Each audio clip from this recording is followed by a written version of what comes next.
বিসমিল্লাহির রহমানির রহিম। চেয়ারম্যান রাওয়া, উপস্থিত এক্সিকিউটিভ কমিটির সদস্যবৃন্দ, সম্মানিত জুলাই যোদ্ধাবৃন্দ, শহীদ পরিবারের সম্মানিত সদস্যবৃন্দ, জুলাই আহত বীর সন্তানগণ, সশস্ত্র বাহিনীর আমার পরম শ্রদ্ধেয়, আমার সিনিয়র ঊর্ধ্বতন কর্মকর্তাগণ, আমার কোর্সমেট এবং আমার জুনিয়র অবসরপ্রাপ্ত এবং কর্মরত সদস্যবৃন্দ, বিশিষ্ট অতিথিবৃন্দ এবং উপস্থিত সকল দেশপ্রেমিক নাগরিক, আসসালামু আলাইকুম। রাওয়া পরিবারের এই তাৎপর্যপূর্ণ অনুষ্ঠানে দাঁড়িয়ে আমরা গভীর শ্রদ্ধা, কৃতজ্ঞতা এবং আবেগের সাথে স্মরণ করছি জুলাইয়ের সেই গৌরবময় দিনগুলোর কথা, যে দিনগুলো জাতীয় ইতিহাসে সাহস, আত্মত্যাগ, ঐক্য এবং দেশপ্রেমের এক অনন্য দৃষ্টান্ত হয়ে থাকবে যতদিন বাংলাদেশ থাকবে। প্রথমেই আমি গভীর শ্রদ্ধার সঙ্গে স্মরণ করছি জুলাই অভ্যুত্থানের সেই সকল শহীদদের যাদের সর্বোচ্চ আত্মত্যাগ আমাদের জাতীয় চেতনাকে নতুনভাবে উজ্জীবিত করেছে। তাদের শোক সন্তপ্ত পরিবারের প্রতি জানাই আমাদের গভীর সমবেদনা। আজকে এই অনুষ্ঠানে উপস্থিত শহীদ পরিবারের আমাদের কাছে কেবল অতিথি নন, আপনারা আমাদের এই জাতির বিবেকের অংশ। একই সঙ্গে শ্রদ্ধা এবং ভালোবাসা জানায় সেই সকল আহত জুলাই যোদ্ধাদের যাদের ত্যাগ ও সাহস আমাদের জাতির গর্ব। এই আত্মত্যাগের ঋণ আমাদের জাতি কখনো পরিশোধ করতে পারবে না। আপনাদের সাহসিকতা ও দেশপ্রেম আজকের এই নতুন বাংলাদেশ। সুধীমণ্ডলী, 2024 সালের জুলাই আগস্টের সেই উত্তাল দিনগুলোতে জুলাই যোদ্ধারা যে সাহস, দৃঢ়তা এবং আত্মত্যাগের পরিচয় দিয়েছে তা শুধু একটি সময়ের সাময়িক ঘটনা নয়, এটি একটি জাতির দায়বদ্ধতা, নাগরিক চেতনা এবং দেশপ্রেমের এক উজ্জ্বল উদাহরণ। আধিপত্যবাদের পদলেহনকারী পতিত স্বৈরাচারের পতন এবং জুলাইয়ের অভ্যুত্থানের ভিত্তি রচিত হয়েছিল আমি মনে করি 2009 সালে ফেব্রুয়ারি মাসের আমাদের ভাইদের, আমাদের যে 57 জন অফিসার ভাইয়ের বিডিআর হত্যাকাণ্ডের মাধ্যমে এবং পরবর্তীতে ধারাবাহিকভাবে সশস্ত্র বাহিনীর অফিসারদের অনেকের আত্মত্যাগ এবং সীমাহীন অত্যাচারের মধ্যে এবং গণতন্ত্র হত্যার মধ্য দিয়ে যে প্রেক্ষাপট রচিত হয়েছিল তারই ধারাবাহিকতায় এই জুলাই প্রতিষ্ঠিত হয়েছিল। আমি এখানে অন্য প্রসঙ্গ একটু আনতে চাই। ইতিমধ্যেই আমাদের সরকার আমাদের সশস্ত্র বাহিনীর অফিসারদের জন্য যারা এই গত ফ্যাসিস্ট সরকারের আমলে বিভিন্নভাবে বঞ্চিত হয়েছে তাদের জন্য ইতিমধ্যে একটি বোর্ড কমিটি গঠন করে তা কার্য সম্পন্ন করেছে এবং আরেকটি বড় পরিসরে একটি কমিটি গঠন করা হয়েছে। এবং আমাদের সরকার ফ্যাসিস্ট সরকার আমলে যেসব নির্যাতিত হয়েছিল আমাদের সহকর্মীরা, তাদের প্রাপ্য মর্যাদা বুঝিয়ে দিতে সর্বদা অঙ্গীকারবদ্ধ। দেশ যখন কঠিন সময় অতিক্রম করছিল তখন ছাত্র জনতা, সাধারণ মানুষ, পেশাজীবী আমরা সবাই মিলে নিজ নিজ অবস্থানে জীবনের ঝুঁকি নিয়ে এগিয়ে এসেছিলাম। সেই সংকটকালে একদিকে ছাত্র জনতার উত্তাল আন্দোলন, অন্যদিকে রাজপথে রক্তক্ষয়ী পরিস্থিতির মধ্যে আপনাদের ভূমিকা ছিল নিছক কোনো আন্দোলনের অংশ নয়, রাদার একটি জাতির ভাগ্য নির্ণায়ক। আমি আজ এখানে উপস্থিত আমাদের সেই লড়াকু জুলাই যোদ্ধাদের বিশেষভাবে অভিবাদন জানাই। আপনারা সেদিন মৃত্যুকে তুচ্ছ করে যে বীরত্বের নজির স্থাপন করেছেন তা আমাদের বাংলাদেশের নতুন ভিত্তিপ্রস্তর বলে আমি মনে করি। সেই ক্রান্তি লগ্নে অবসরপ্রাপ্ত সেনা সদস্যরাও আপনাদের সাথে কাঁধে কাঁধ মিলিয়ে দেশপ্রেমের এবং দায়িত্ববোধ থেকে সবসময় সোচ্চার ছিলেন। আমি স্মরণ করতে চাই 2রা জুলাই আমাদের সশস্ত্র বাহিনীর কিছু অফিসার আমরা প্রথম প্রেস ক্লাবের সামনে একত্রিত হই এবং সাধারণ ছাত্র জনতা এবং সবার সাথে একাত্মতা প্রকাশ করি। তারই ধারাবাহিকতায় 3রা জুলাই জীবন বাজি রেখে শহীদ মিনারে, প্রথমে প্রেস ক্লাবে, তারপরে আমরা শহীদ মিনারে ছাত্র জনতার সাথে একাত্মতা প্রকাশ করার জন্য একত্রিত হই। এবং আমি 2-1 জনের নাম বলবো, কারো হয়তো নাম যদি মিস আউট হয়ে যায় আমাকে ক্ষমা করবেন। সেদিনে অগ্রণী ভূমিকায় ছিলেন তৎকালীন brigadier general Hasan Nasir sir, আমাদের ব্রিগেডিয়ার তৎকালীন colonel Haque sir, colonel Hasin sir, colonel Ferdous sir, major Jamal Haider, colonel Zakaria, lieutenant Imran Kajal, captain Azam, captain Moin এবং আমার কোর্সমেট কর্নেল সিদ্দিক। এবং আমাদের এই সরব উপস্থিতিতে সত্যি that was very important for the game changer of the regime. এবং এর আগে স্নিগ্ধ সুন্দরভাবে বলে গেছে যে আমাদের সৈনিকের চাকরির মেয়াদ শেষ হলেও আমাদের দেশের প্রতি দায়িত্ব এবং ভালোবাসা কোনোভাবেই অপশন নেয় না। সেই চেতনায় 3 আগস্ট মহাখালী ডিউটিসে সাবেক সেনাপ্রধান, জেনারেল এবং সর্বস্তরের সদস্যরা পরিবারসহ ব্যানার হাতে রাজপথে নেমে এসেছিলেন। সেটাও ছিল আরেকটা বড় গেম চেঞ্জার। পরবর্তীতে 4 আগস্ট রাওয়ায় আমাদের ঊর্ধ্বতন যে অফিসাররা, অবসরপ্রাপ্ত অফিসাররা, তারা যে সেমিনার করেছিলেন, যে সভা করেছিলেন, সেটাও ছিল আরেকটা বড় ধরনের আমাদের আন্দোলনের জন্য বড় বুস্টার। এবং পরবর্তীতে রাজধানীর মিরপুর, মহাখালী, বনানী, ডিওইচের সম বিভিন্ন সেনানিবাসে অবসরপ্রাপ্ত যে সামরিক কর্মকর্তা এবং তাদের পরিবার এবং সদস্যগণ ছাত্র জনতার সাথে যে সংহতি জানিয়ে গণমিছিল করেছিলেন, সেই বিপুল সংখ্যক শুধু আমাদের অফিসাররাই ছিল না, তাদের সাথে তাদের পরিবারবর্গ সরাসরিভাবে সম্পৃক্ত হয়েছিলেন।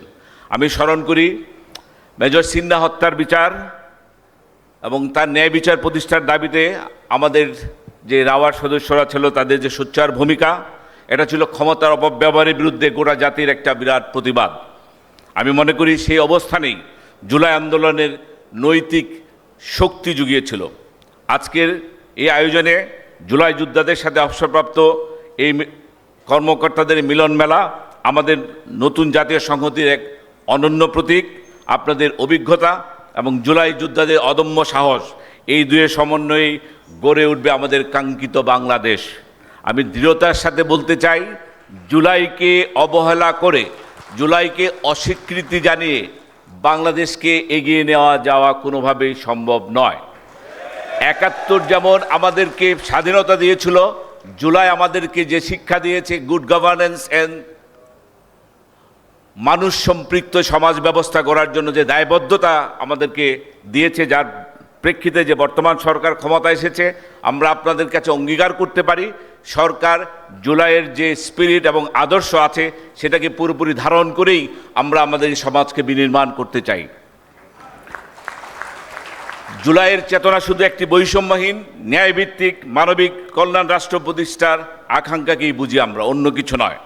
সে আকাঙ্ক্ষা জন্য শত শত ছাত্র জনতা জীবন উৎসর্গ করেছেন, হাজার হাজার ছাত্র জনতা পঙ্গুত্ব বরণ করেছেন, যারা কিছু আমাদের সামনে এখন উপস্থিত আছেন। আমি এই চেতনাটিকে 3টি স্তম্ভে বিভক্ত করতে চাই। প্রথম স্তম্ভ হলো বৈষম্যের অবসান। রাষ্ট্রের কোনো প্রতিষ্ঠান বা কোনো নাগরিক যেন রাজনৈতিক পরিচয় বা মতের কারণে বঞ্চনার শিকার না হয়। দ্বিতীয় স্তম্ভ হলো জবাবদিহিতা এবং স্বচ্ছতা। ক্ষমতা যেন কখনো একক নিয়ন্ত্রণে কেন্দ্রীভূত না হয় এবং প্রতিষ্ঠানগুলো যেন তাদের নিজস্ব সাংবিধানিক পরিধির মধ্যে স্বাধীনভাবে কাজ করতে পারে।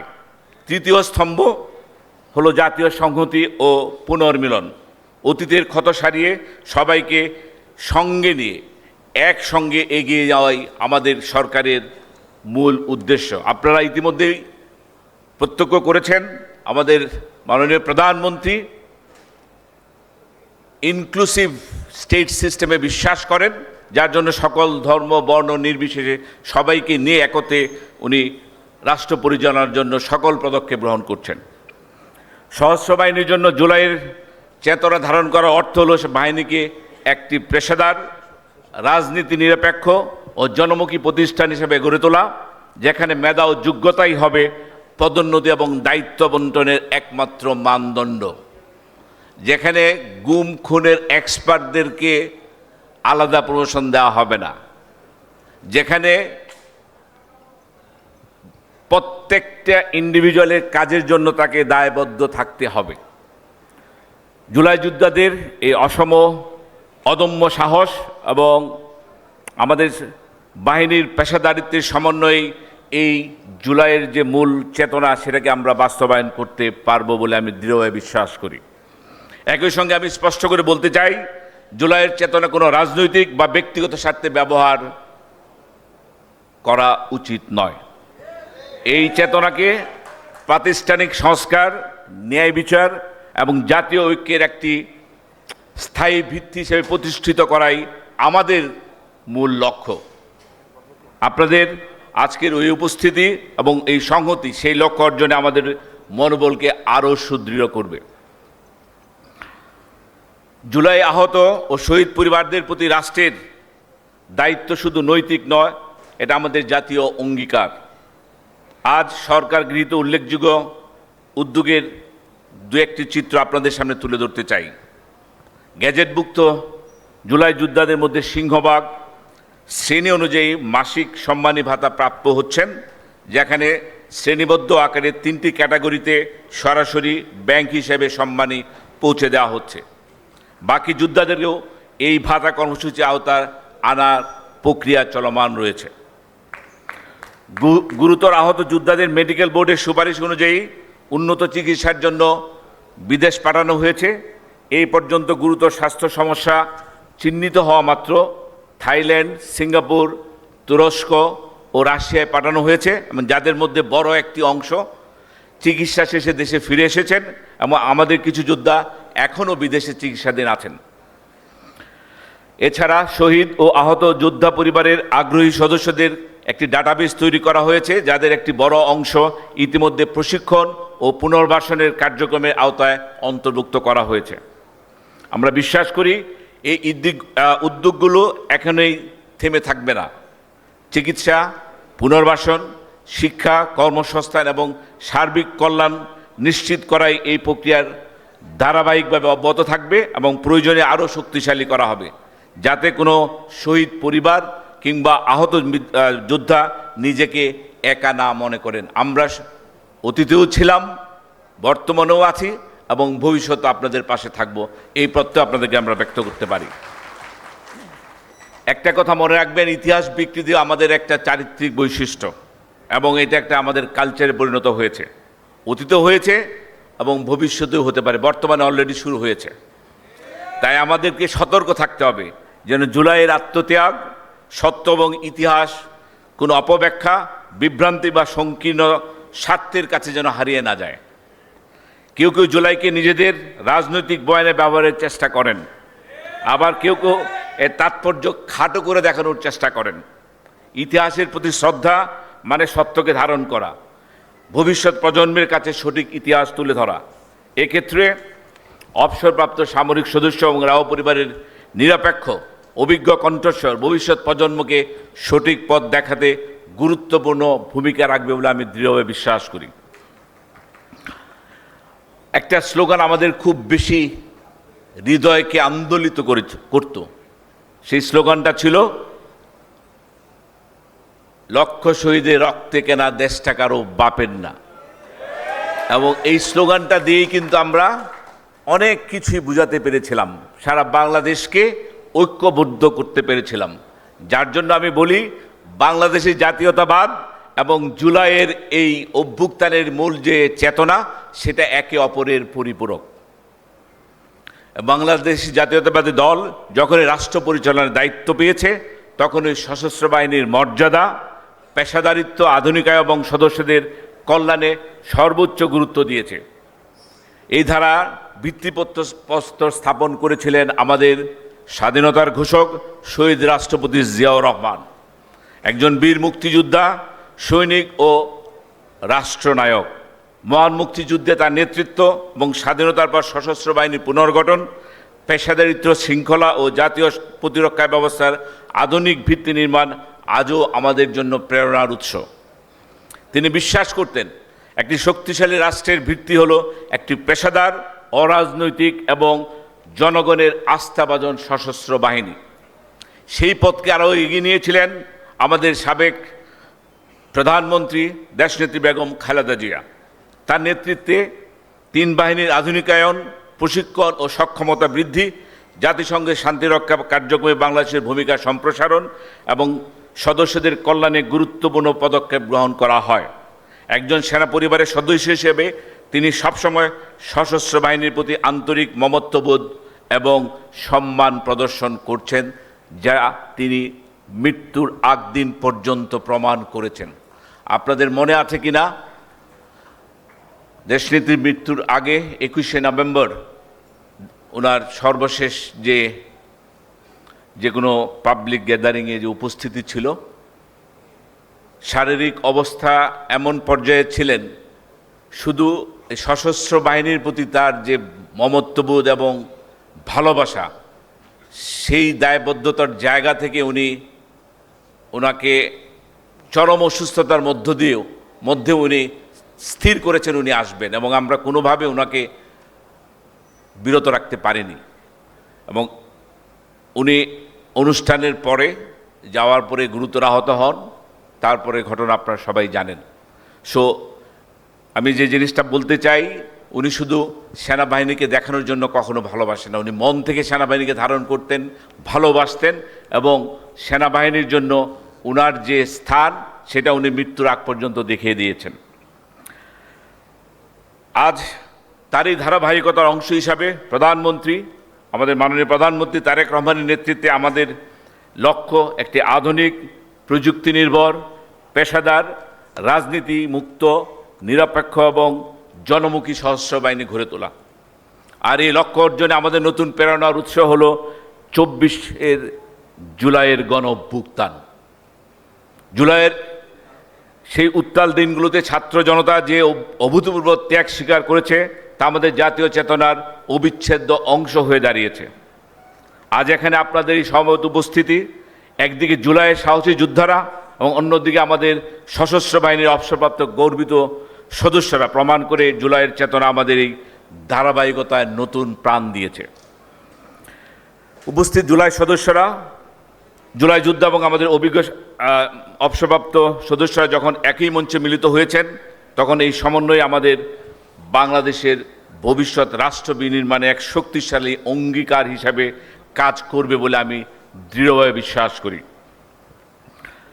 জাতীয় নিরাপত্তা কেবল একটি সীমান্ত রক্ষার বিষয় নয়, এটি অর্থনৈতিক নিরাপত্তা, খাদ্য নিরাপত্তা, সাইবার নিরাপত্তা, তথ্য নিরাপত্তা, সামুদ্রিক ও জ্বালানি নিরাপত্তা, দুর্যোগ মোকাবেলা, সামাজিক সম্প্রীতি এবং জাতীয় স্থিতিশীলতার সঙ্গেও গভীরভাবে সম্পর্কিত। এই বহুমাত্রিক নিরাপত্তার আধুনিকায়ন ও সক্ষমতা বৃদ্ধির কর্মসূচি ইতিমধ্যে আমরা গ্রহণ করেছি এবং সশস্ত্র বাহিনীকে আত্মনির্ভরশীল এবং যুগোপযোগী কাঠামোতে পরিণত করার জন্য যা যা করা প্রয়োজন, আমাদের বর্তমান সরকার তা করার জন্য বদ্ধপরিকর। শুধু আমি আপনাদেরকে একটাই অনুরোধ করব, আমাদের সরকারের বয়স হয়েছে মাত্র 5 মাস, একটু ধৈর্য ধরতে হবে। আমরা অঙ্গীকারবদ্ধ এবং সর্বোচ্চ চেষ্টা করছি যাতে এই জুলাইয়ের যে আকাঙ্ক্ষা, স্বাধীন সার্বভৌম রাষ্ট্র, যে রাষ্ট্রের দিকে তাকিয়ে কেউ অঙ্গুলি তোলার আগে 10 বার চিন্তা করবে, এমন একটা রাষ্ট্র ব্যবস্থা আমরা যাতে তৈরি করতে পারি, এমন একটা প্রতিরক্ষা ব্যবস্থা যাতে তৈরি করতে পারি, যার জন্য আমরা সর্বোচ্চভাবে চেষ্টা করছি। প্রয়োজন আপনাদের সাহায্য এবং সহযোগিতা এবং ভালোবাসা। এই প্রসঙ্গে আমি আমার সরকারের পক্ষ থেকে একটি স্পষ্ট আশ্বাস দিতে চাই, আমাদের সশস্ত্র বাহিনী কোনো ব্যক্তি, গোষ্ঠী বা রাজনৈতিক দলের নয়। এটি বাংলাদেশের জনগণের আস্থার প্রতীক এবং রাষ্ট্রের সার্বভৌমত্বের অতন্ত্র প্রহরী। জুলাই বিপ্লব আমাদেরকে নতুন করে শিখিয়েছে দলীয় স্বার্থের ঊর্ধ্বে উঠে রাষ্ট্রের সংবিধান এবং জনগণের আকাঙ্ক্ষা ধারণ করাই সশস্ত্র বাহিনীর আসল পরিচয়। জুলাইয়ের সেই উত্তাল দিনগুলোতে আমরা যখন দেখেছি, যখন রাষ্ট্র তার ভিত্তি হারিয়ে ফেলেছিল, কোনো রাজনৈতিক শক্তির নির্দেশে নয়, বরং মানবিক এবং জাতীয় দায়বদ্ধতা থেকেই আমাদের সশস্ত্র বাহিনী সাধারণ মানুষের পক্ষে দাঁড়িয়েছিল। আজ আমরা এই অনুষ্ঠানে দাঁড়িয়ে দায়িত্বহীনভাবে ঘোষণা করতে পারি, ভবিষ্যৎ আমাদের সশস্ত্র বাহিনীকে কোনো দলীয় সংকীর্ণ রাজনৈতিক হাতিয়ার হিসেবে ব্যবহার করতে দেওয়া হবে না। জুলাইয়ের সেই ত্যাগ এবং সাহসের শিক্ষা আমাদের এই অঙ্গীকারকে আরও সুদৃঢ় করেছে। বাহিনীর প্রতিটি সদস্যের আনুগত্য কেবল বাংলাদেশের সংবিধান এবং এই রাষ্ট্রের প্রতিই থাকবে, সেটা আমরা নিশ্চিত করতে চাই। জুলাই যোদ্ধাদের রক্তক্ষয়ী সংগ্রামের মূল লক্ষ্য ছিল একটি বৈষম্যহীন ও ন্যায় রাষ্ট্র প্রতিষ্ঠা করা। সেই একই লক্ষ্যকে সামনে রেখে অরাজনৈতিক ও পেশাদার শক্তি হিসাবে সশস্ত্র বাহিনী সর্বদা রাষ্ট্রের অভিভাবক হিসেবে জনগণের পাশে থাকবে। এই নিরপেক্ষতা বজায় রাখাই হবে জুলাই শহীদ ও যোদ্ধাদের প্রতি আমাদের শ্রেষ্ঠ সম্মান। জুলাইয়ের চেতনা আমাদের শেখায় ঐক্য, এবং সেটাই সবচেয়ে জরুরি একটা জাতিকে এবং রাষ্ট্রকে বিনির্মাণের জন্য। সংকটের সময় বিভক্তি আমরা দেখেছি ইতিপূর্বে, যখনই আমরা বিভক্ত হয়েছি তখনই আধিপত্যবাদ শক্তি আমাদের উপরে ঝাঁপিয়ে পড়েছে। সুতরাং আমরা ঐক্যবদ্ধভাবে বিজয়ী জাতি হতে চাই। কোনো সেবাদাস কিংবা কোনো আধিপত্যবাদ শক্তির কাছে আমরা আমাদের মাথা নত করব না। বাংলাদেশের ইতিহাস অনেকাংশে বিবাদ এবং ঐক্যের সংগ্রামের ইতিহাস। দীর্ঘদিন ধরে রাজনৈতিক বিভাজন এবং অবিশ্বাসের বাষ্প আমাদের জাতীয় জীবনে ছড়িয়েছিল, যার ফলে জাতীয় স্বার্থ অনেক সময় ব্যক্তিগত বা গোষ্ঠী স্বার্থের কাছে পরাজিত হয়েছে। কিন্তু জুলাই আমাদেরকে স্পষ্ট করে জানিয়ে দিয়েছে, যখন ছাত্র জনতা, পেশাজীবী, কৃষক, শ্রমিক এবং সশস্ত্র বাহিনীর সদস্যরা এক সূত্রে বাধা পড়ে, তখন কোনো শক্তি বাংলাদেশকে থামিয়ে রাখতে পারে না। সংহতি মানে শুধু একমত হওয়া নয়, সংহতি মানে ভিন্ন মতকে সম্মান করে জাতীয় স্বার্থকে নিজের ঊর্ধ্বে স্থান নিয়ে জাতীয় স্বার্থের কাছে নিজেকে সমর্পণ করা। মত, পথ বা বিশ্বাসে ভিন্নতা থাকতে পারে আমাদের, গণতান্ত্রিক সমাজে এটাই স্বাভাবিক। কিন্তু রাষ্ট্র, স্বাধীনতা, সার্বভৌমত্ব এবং জাতীয় স্বার্থের প্রশ্নে আমাদের ঐক্যবদ্ধ থাকতে হবে, অন্যথায় আমাদের দেশটা আবার কোনো কালো ছায়ায় আবিষ্ট হয়ে যেতে পারে। একটি শক্তিশালী, নিরাপদ এবং সমৃদ্ধ বাংলাদেশ গড়ার পূর্ব শর্ত হল জাতীয় সংহতি। আজ আমরা এখানে যখন জুলাইয়ের গৌরবময় স্মৃতিকে স্মরণ করছি, তখন আমরা শুধু অতীতকে স্মরণ করছি না, আমরা ভবিষ্যতেও একটি অঙ্গীকার পুনর্ব্যক্ত করছি। সেই অঙ্গীকার হলো একটি ঐক্যবদ্ধ, নিরাপদ, ন্যায়ভিত্তিক, সমৃদ্ধ এবং আত্মমর্যাদাশীল বাংলাদেশ গড়ে তোলা, যেখানে শহীদদের আত্মত্যাগ, আমাদের সংগ্রাম এবং জনগণের আকাঙ্ক্ষার সম্মানের সঙ্গে ধারণ করতে পারি। রাওয়া পরিবারের প্রতি আমার আন্তরিক কৃতজ্ঞতা জানাচ্ছি। আপনারা এই জাতীয় বিবেকের একটি অংশ। আসুন আমরা সবাই মিলে প্রতিজ্ঞা করি, জুলাইয়ের চেতনাকে বিভেদে নয়, ঐক্যের শক্তিতে রূপান্তরিত করি। সংঘাতে নয়, সংহতির ভিত্তিতে প্রতিষ্ঠিত করি। জাতীয় স্বার্থকে সর্বোচ্চ অগ্রাধিকার দিয়ে আগামী প্রজন্মের জন্য একটি শক্তিশালী এবং নিরাপদ বাংলাদেশ প্রতিষ্ঠিত করি। আমি যেহেতু স্কোপ অনেক কম পাই, দুইটা জিনিসের ব্যাপারে জুলাই যোদ্ধাদের অনুমতি নিয়ে আমি একটু বলবো। আমরা আমাদের হৃদয়ে অনেক রক্তক্ষরণ গত 17 বছরে জমা হয়েছে।